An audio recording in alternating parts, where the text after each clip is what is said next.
a British politician, former MEP, Julia Watt. Thanks for joining us today.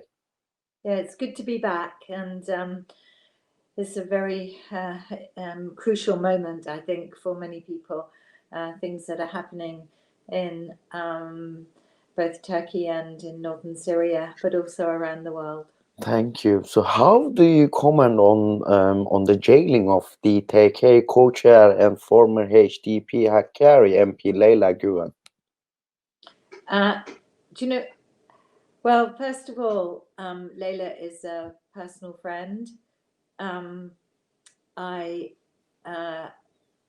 visited her when she was in hospital after she had been released from prison. I attempted to meet her in prison nearly 2 years ago with Margaret Owen and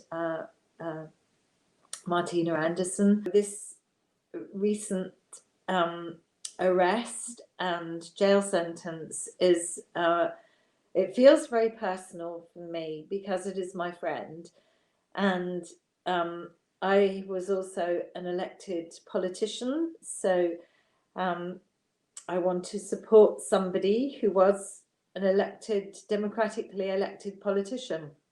So on many levels, I'm really distressed, actually. I'm really upset about what has happened. You know, Turkey is still being ruled by an autocratic fascist dictator who I believe is weak. And I believe the only way that Erdogan can demonstrate any grip on power is to actually abuse power. And I think that under the cover of various distractions, the Turkish government continues to increase its abuses of power. Recently, there have been serious attacks against women, especially towards Kurdish women politicians, and Turkey hasn't signed and doesn't implement the Istanbul Convention rules. How do you evaluate these pressures, and what do you think of these actions are related with? Well, the regime is not it's not a regime that believes in equality for women.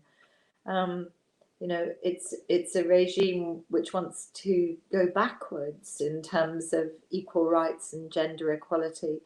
I think we saw that clearly when the proposed bill to pardon rapists, paedophiles, basically, was brought before the Parliament for discussion, and that is really unthinkable. You know, we're in the year 2020. I mean, even a couple of years ago, this was something that should not have been even discussed. You know, it just seems whenever you look at what is happening in Turkey, you know, it wants to embrace the capitalist system, but it doesn't want to embrace any of the modern democratic norms that we should be pursuing. Many ill and disabled political prisoners in Turkey is being tortured during that pandemic period as well. So in Europe, there is many campaigns going on for the political prisoners in Turkey. So what is your comments about the issue of political prisoners?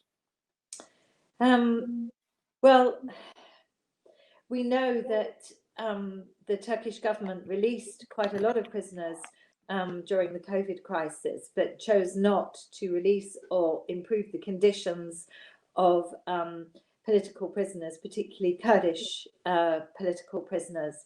And this is another cynical act on the part of the government because it endangers lives, you know, and there are hundreds of political prisoners, and many of them are democratically elected politicians, mayors, all kinds of activists.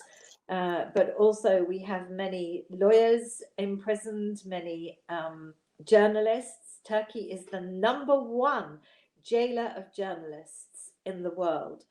And so anybody who pursues a critical voice, in the country has been labelled as an enemy of the state, and so their conditions in the prison are particularly appalling. I'm really worried about what is happening, and I wish that more people around the world would understand that Turkey isn't just this wonderful, nice country where you can go on holiday every year, but actually, is a fascist dictatorship regime. European Court of Human Rights found that Selahattin Demirtaş's several rights had been violated. Do you think that decision will have any impact on Turkish regime to free Selahattin Demirtaş? I think that Turkey needs a new leader. It needs a new leader. It needs to return to its democratic journey rather than to row back on all its obligations. And I think we knew this outcome. We knew that Selahattin Demirtaş, that this is unlawful, that his continued detention, his continued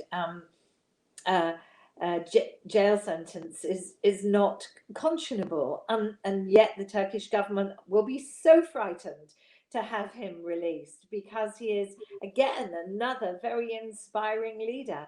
He was a serious threat as a presidential candidate. A British politician, former MEP Julia Ward, thanks for joining us. Thank you for your comments today. I wish everybody a peaceful time at Christmas, but also don't forget the struggle and don't forget the people who are behind bars and should be free to be with their families, to be with their communities, and to lead the charge for more peace. Thank you.